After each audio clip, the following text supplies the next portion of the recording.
tanggal 8 Agustus, Pengadilan Negeri Jakarta Utara melalui putusannya nomor 423 mengabulkan perkawinan beda agama. Sementara sebelumnya sudah terbit edaran tanggal 17 Juli 2023 yang dikeluarkan oleh Mahkamah Agung. Kita tinggal tunggu apakah Mahkamah Agung atau Komisi Yudisial akan bertindak memeriksa hakim yang memutus perkara itu perkara tersebut atau ini dibiarkan.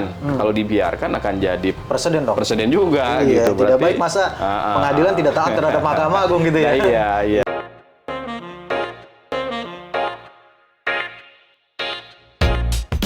Assalamualaikum warahmatullahi wabarakatuh.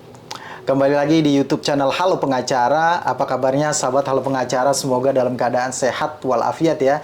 Dan pada kesempatan kali ini kembali Halo Pengacara akan memberikan informasi dan ulasan hukum terkait dengan isu-isu yang sedang viral di masyarakat yang menjadi perbincangan hangat baik di media sosial dan juga di media massa. Kembali bersama Bang Nasrullah Nasution di tempat yang berbeda dari yang sebelumnya kita podcast. Ini tempatnya beda dan isunya juga terkait dengan yang beda-beda.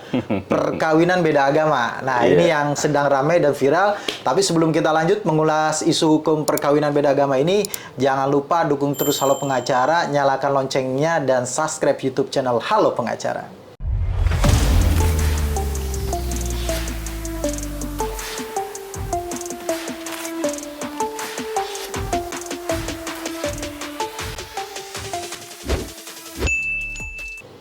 Bang Nasrullah, sehat kabarnya? Alhamdulillah sehat Bang Heri. Tempatnya luar biasa Bang. Alhamdulillah. Begitu bagus ya. Ini kemungkinan ke depan Halo Pengacara akan podcast lagi di tempat ini.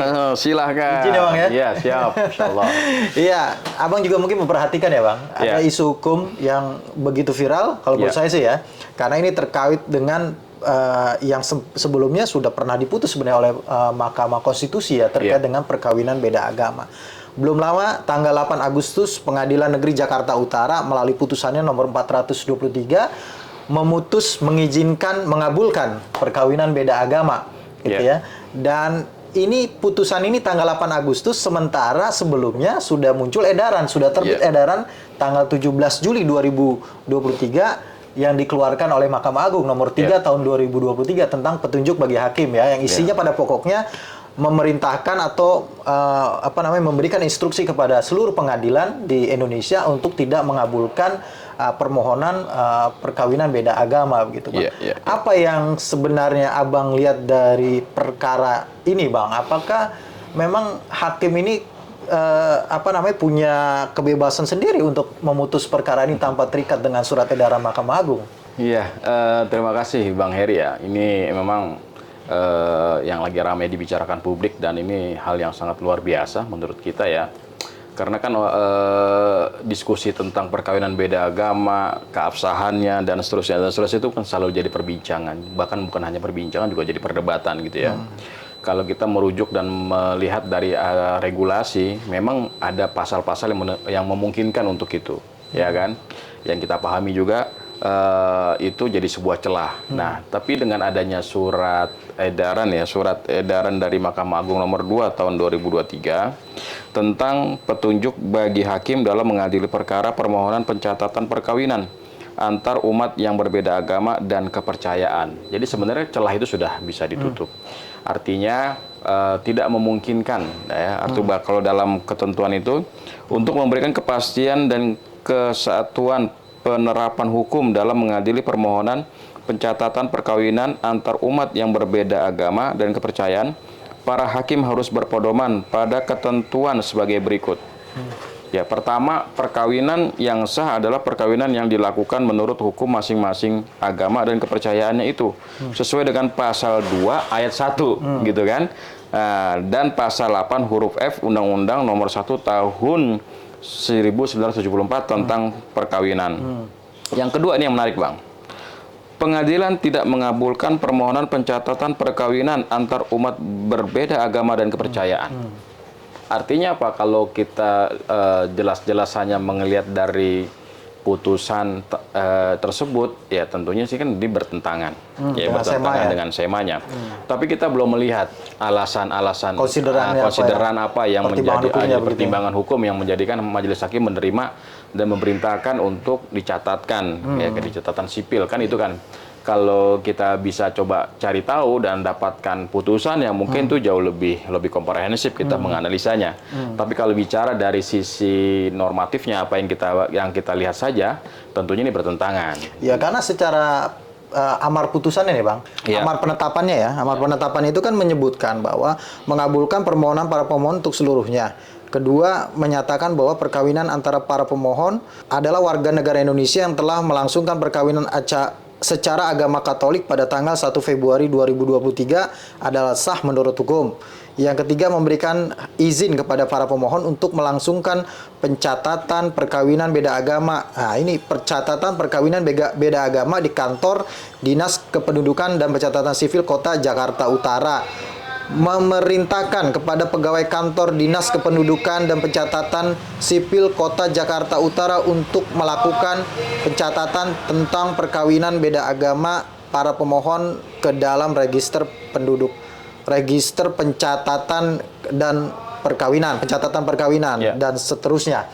Nah, ini kan secara amar putusan itu sebenarnya kan jelas sekali menyebutkan mengizinkan pencatatan perkawinan beda agama. Berarti kan perkawinan ini terjadi beda agama dong ya? Betul ya. Berarti kalau secara amar putusan yang ada dalam tadi itu, ya itu berarti memang bertentangan dengan apa yang dikeluarkan dalam SEMA ini kan gitu ya. Nah, pertanyaannya adalah apakah SEMA ini mengikat kan gitu ya terhadap setiap setiap perkara yang sedang diperiksa oleh majelis hakim atau tidak? Ya menurut saya mengikat. Mengikat harusnya. Karena kan PN Jakarta Utara ini kan di bawah Mahkamah Agung. Pengawasan dan koordinasi Mahkamah Agung tentunya gitu ya. Itu yang pertama. Yang kedua, kalau memang ini bertentangan dengan SEMA, putusan ini ya artinya penetapan bukan putusan ya, penetapan ini bertentangan dengan SEMA, maka nanti akan ada proses yang akan tentunya dalam hal ini terkait dengan putusan tersebut. Ya, sebagaimana kita ketahui juga pernah ada kontroversial berapa bulan yang lalu, di mana majelis hakim memutus untuk menerima gugatan penggugat untuk melakukan penundaan pemilu misalkan. Iya. Majelis hakimnya pun diperiksa juga. Ramai itu ya. Ramai. Kalau nggak salah hakimnya kena sanksi ya. Kena sanksi juga gitu. Artinya apa? Ya kita tinggal tunggu apakah Mahkamah Agung atau Komisi Yudisial akan bertindak memeriksa hakim yang memutus perkara itu ya. Perkara tersebut atau ini dibiarkan. Kalau dibiarkan akan jadi presiden dong. Presiden juga gitu. Tidak baik masa pengadilan tidak taat terhadap Mahkamah Agung gitu ya. Iya gitu. Nah, ini kan bicara tentang perkara permohonan pencatatan beda agama ini kan bukan sekali ini aja Bang ya, sudah banyak terjadi dan bahkan di beberapa pengadilan sudah mengabulkan sebelum terbitnya SEMA ini gitu ya. Dan tadi seperti kita katakan bahwa Mahkamah Konstitusi juga sebenarnya sudah memberikan norma ya bahwa perkawinan beda agama itu ya tidak diperbolehkan, dilarang lah gitu seperti itu Bang. Nah, yang jadi pertanyaan selama ini yang menjadi dasar orang mengajukan permohonan pencatatan perkawinan beda agama itu menurut dasar hukumnya apa yang mereka pergunakan? Iya, di dalam Undang-Undang 23 tahun 2006 tentang administrasi kependudukan, di mana dalam pasal 35 huruf A ya, dikatakan bahwasannya pencatatan perkawinan sebagaimana dimaksud dalam pasal 34 berlaku pula bagi perkawinan yang ditetapkan oleh pengadilan.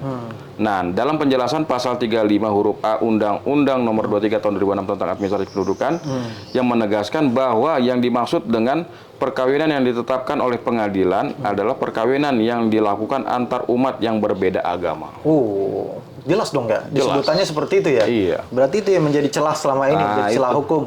Mungkin itu yang menjadi dasar para hakim selama ini mengabulkan permohonan pencatatan beda agama begitu ya. Betul. Padahal kan sebenarnya udah jelas tadi saya bilang ada putusan MK begitu putusan Bang. MK, surat edaran kalau surat sekarang. edaran, bahkan ada undang-undang perkawinan sudah jelas. Berarti yang administrasi kependudukan kecolongan dong. Iya. Ya kan? Karena di undang-undang perkawinan udah jelas dong ya.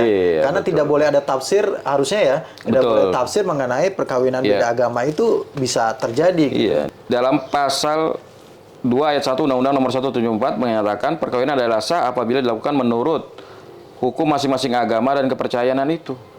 Ya kan? Artinya memang ya pernikahan itu harus sama secara agamanya. Oke. Ini sekarang seperti ini kondisinya, Bang. Kalau kita bicaranya pasal-pasal dalam undang-undang perkawinan kan juga sudah pernah diuji ya terkait dengan masalah usia perkawinan yang dulu Ya, wanita 16 tahun, Sekarang 19. perempuan sama wanita mempelai wanita dengan calon mempelai pria itu 19 tahun 19 begitu ya, tahun. sama begitu ya. Ya. Dan itu diundangkan, Bang. Diundangkan. Di dalam undang-undang nomor berapa?